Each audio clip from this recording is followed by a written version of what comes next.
रफ्तार तेज हो गई है। विकास से जुड़े लोगों पर सख्ती हो रही है। 20 से 41 हुई आरोपियों की संख्या। दुबे मामले में आरोपी हैं सभी। उमाकांत के भाई श्रीकांत का नाम भी शामिल। चौबेपुर में उमाकांत शुक्ला ने सरेंडर किया था। बड़ी खबर आपको बता रहे हैं, विकास से जितने भी लोग जुड़े हुए थे उन सब पर ही शिकंजा कसता जा रहा है। 20 से 41 हो गई है आरोपियों की संख्या।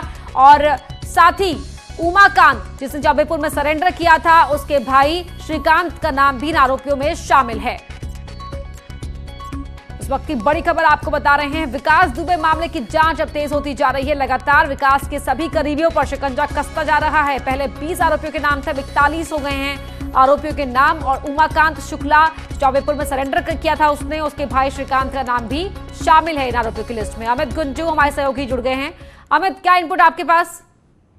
देखिए अपर्णा जी, मैं आपको बताना चाहूंगा कि विकास दुबे भले ही एनकाउंटर में मारा गया, मगर उसके गुर्गों की संख्या और पुलिस की जांच के दायरे में एक एक करके नाम बढ़ते जा रहे हैं। पहले जिस प्रकार से पोस्टर इशू किया गया था उसमें 20 लोग नामजद थे, मगर ये संख्या बढ़ के अब 41 हो गई है।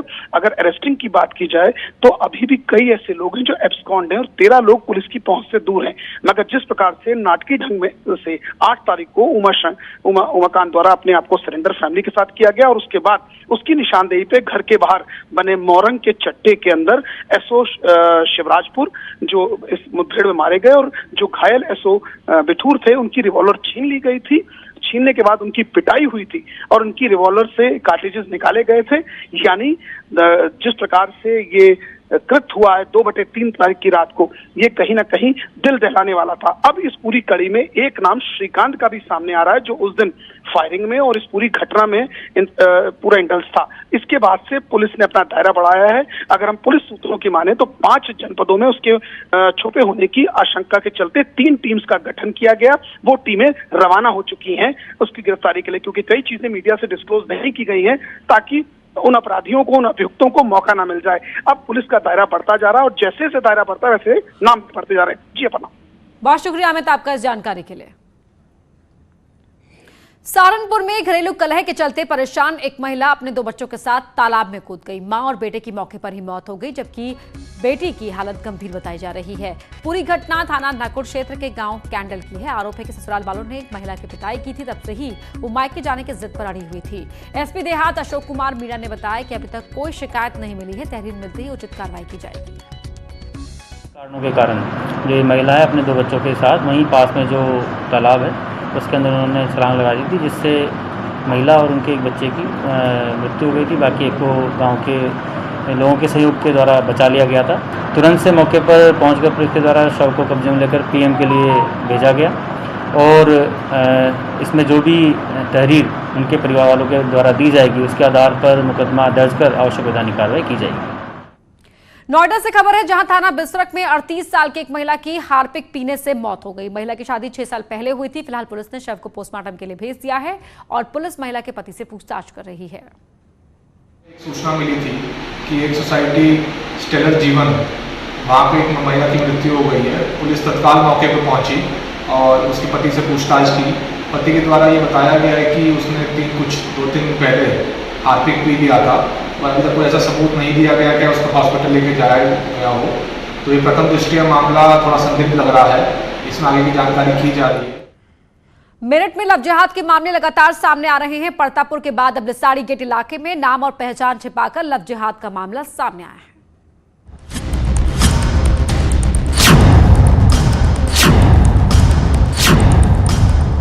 नबील अंसारी नाम का ये युवक दिखने में भले ही भोला भाला हो, लेकिन बहुत बड़ा फरेबी है।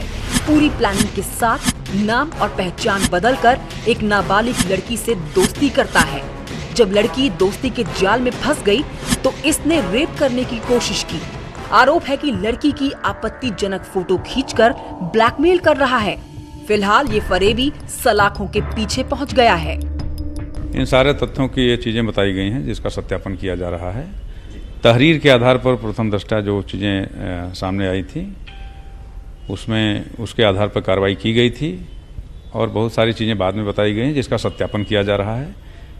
सारी चीज़ों को देखते हुए जो भी विधि के परिप्रेक्ष्य में कार्रवाई होगी वो सारी कार्रवाई की जाएगी। इससे पहले परतापुर इलाके में लव जिहाद में डबल मर्डर का सनसनीखेज केस सामने आया था। शमशाद नाम का ये शख्स धोखे से गाजियाबाद की एक शादीशुदा महिला को अपने प्रेम जाल में फंसाकर शादी करता है और असलियत सामने आने के बाद महिला और उसकी बच्ची पर धर्म बदलने का दबाव बनाने लगता था। विरोध करने पर दोनों की हत्या करके शव घर में ही दफना दिए गए और खुद मासूम बना रहा।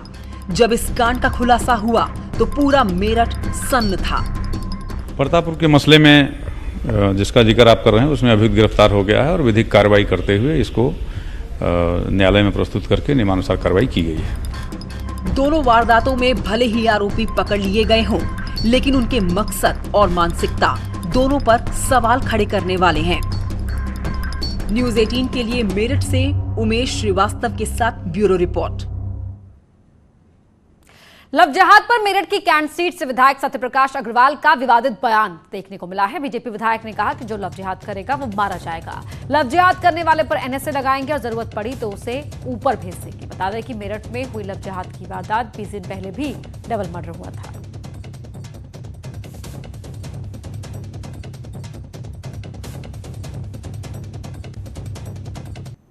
लव जिहाद का जो मामला चल रहा है अब से इतना काफी दिन चल रहा है।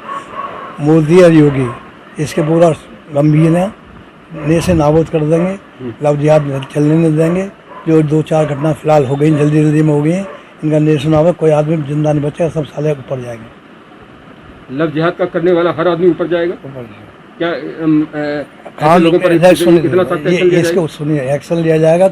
अमेठी में जमीन की रंजिश में दो पक्ष आमने सामने आ गए। दोनों ही पक्षों में जमकर लाठी डंडे चले हैं और लात घूंसे चले हैं। मारपीट में एक महिला गंभीर रूप से जख्मी हो गई। मुंशीगंज थाना क्षेत्र के सरायखेमा गांव का ये मामला है। तस्वीरें आप देख सकते हैं किस तरह से एक दूसरे पर ये डंडा फावड़ा लेकर हमलावर हैं और यहाँ इस झगड़े के पीछे बताया जा रहा है कि जमीन का विवाद दोनों ही गुटों के बीच चल रहा था और जमीन का झगड़ा इतना बढ़ गया कि दोनों ही पक्षों के लोग आमने सामने आकर एक दूसरे पर हमलावर हो गए।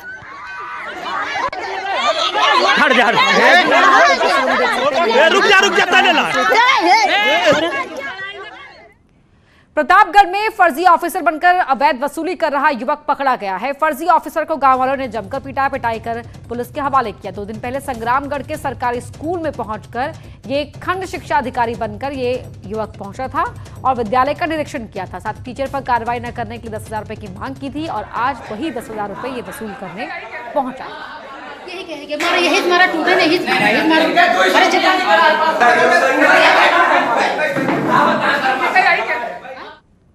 आगरा में बिजली के मीटर में आग लगने से हड़कंप मच गया। बारिश के बीच मीटर में जबरदस्त आग लग गई। आशंका है कि शॉर्ट सर्किट के चलते यहां आग लगी। मामला खंडारी इलाके का है। घर के बाहर ये मीटर लगा हुआ था जिसमें तेज आवाज के साथ आग लग गई। सूचना पर इलाके की बिजली सप्लाई काट दी गई, तब जाकर मीटर में से आग बंद हुई है। रामपुर से खबर है जहां आजम खां के करीबी पूर्व सीईओ आले हसन को गिरफ्तार किया गया है। कोर्ट में हाजिर होने पहुंचे थे सीईओ आले हसन। कलेक्ट्रेट परिसर से पूर्व सीईओ आले हसन को गिरफ्तार किया गया।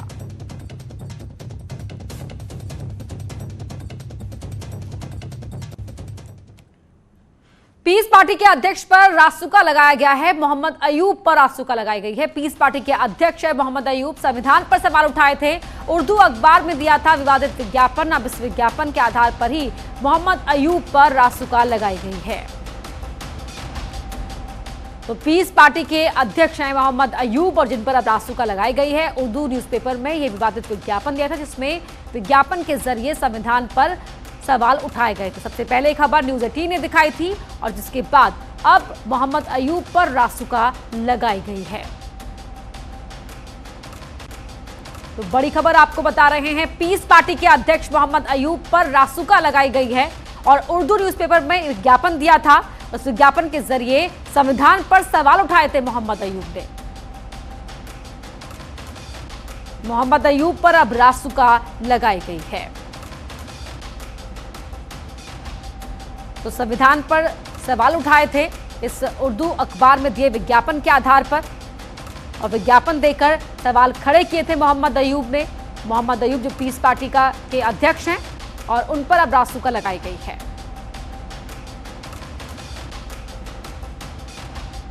तो उर्दू अखबार में विवादित विज्ञापन देकर संविधान पर सवाल उठाने वाले मोहम्मद अयूब पर रासुका लगाई गई है। सबसे पहले न्यूज 18 ने यह खबर दिखाई थी।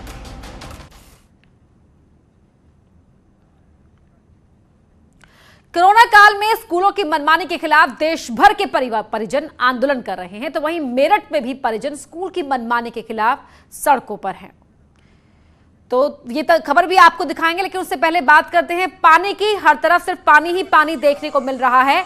देहरादून की तस्वीरें आपकी टीवी स्क्रीन पर है, जहां टपकेश्वर मंदिर में बारिश का पानी घुस आया। माता वैष्णो देवी गुफा योग मंदिर में बारिश का पानी घुसा है। मंदिर को जाने वाली सीढ़ियों में भी भारी बारिश के चलते चलना मुश्किल हो पा रहा है। मंदिर से लगकर बहने वाली तमसा नदी उफान पर है। तस्वीरों में आप देख सकते हैं, आपको दिखा रहे हैं ये तस्वीरें एक्सक्लूसिव, और यहाँ आप चारों तरफ सिर्फ पानी ही पानी देख सकते हैं। और ये तमसा नदी है जो मंदिर से लगकर बहती है, वो भी उफान पर है। यहाँ तक कि जो मंदिर की सीढ़ियां हैं उन पर भी चल पाना बहुत मुश्किल हो रहा है, क्योंकि लगातार यहाँ बरसात हो रही है और सिर्फ पानी ही पानी यहाँ चारों तरफ भरा हुआ है।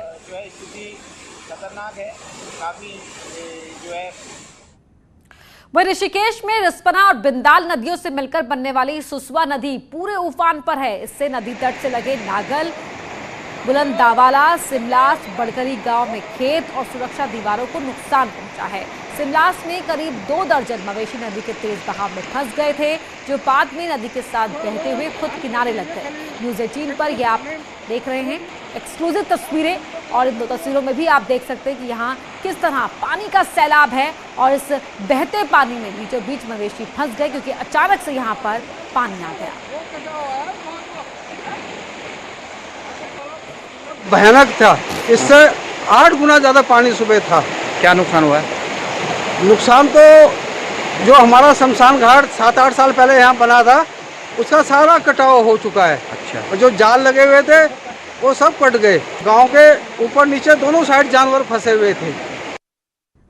पहाड़ों पर हो रही लगातार भारी बरसात के कारण रामनगर के कालाढूंगी का मैथी साहा नाला उफान पर आ गया। इस उफान के कारण स्कूटी सवार 2 लोग बहते बहते बचे। नाले को स्कूटी सवार जोखिम उठाकर उसे पार कर रहे थे, लेकिन तेज पानी स्कूटी सवार को अपने साथ ही बहाकर ले जाने लगा। इतने में साथियों की मदद से स्कूटी सवारों को निकाला गया, नहीं तो बड़ा हादसा होता। इससे पहले भी यहाँ कई लोग बह चुके हैं।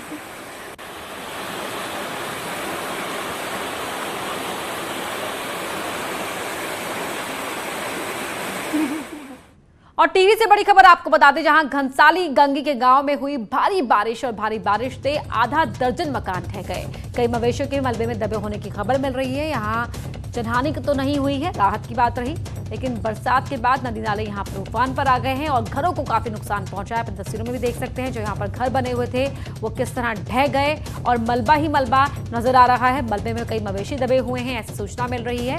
राहत की बात यह है कि कोई जनहानि यहाँ पर नहीं हुई।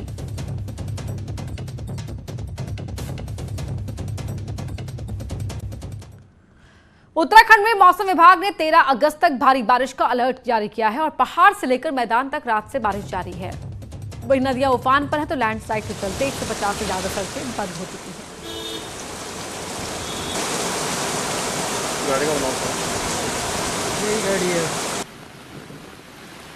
तस्वीरें आप देख रहे हैं, कई इलाकों में रात से भारी बारिश जारी है और 13 अगस्त तक भारी बारिश का अलर्ट जारी किया गया है उत्तराखंड में मौसम विभाग की ओर से। और इसीलिए जो उत्तराखंड में क्या पहाड़ क्या मैदान, हर तरफ सिर्फ पानी ही पानी दिखाई दे रहा है। लबालब यहाँ पर पानी से सड़कें भरी हुई हैं, मकान ढह रहे हैं, मवेशी फंसे हुए हैं और नदियां उफान पर हैं।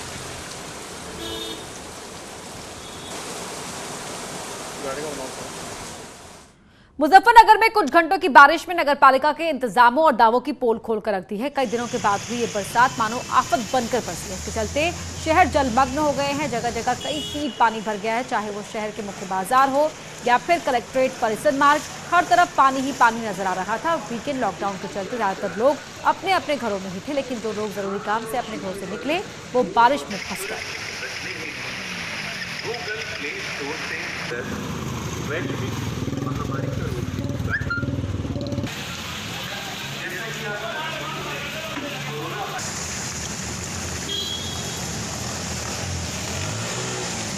तो आप देख सकते हैं किस तरह सड़कों पर पानी भरा हुआ है और लोग इस तरह से यहाँ पर सफर करने को मजबूर हैं। बारिश से पहले दावे किए जाते हैं निगम की ओर से, लेकिन उसके बावजूद बारिश होते ही तमाम दावों की जो हकीकत है सामने आ जाती है, तमाम दावे धुलकर इस तरह इन तस्वीरों के जरिए नजर आते हैं। और यहां वक्त हो गया एक छोटे से ब्रेक का, जल्द लौटते हैं।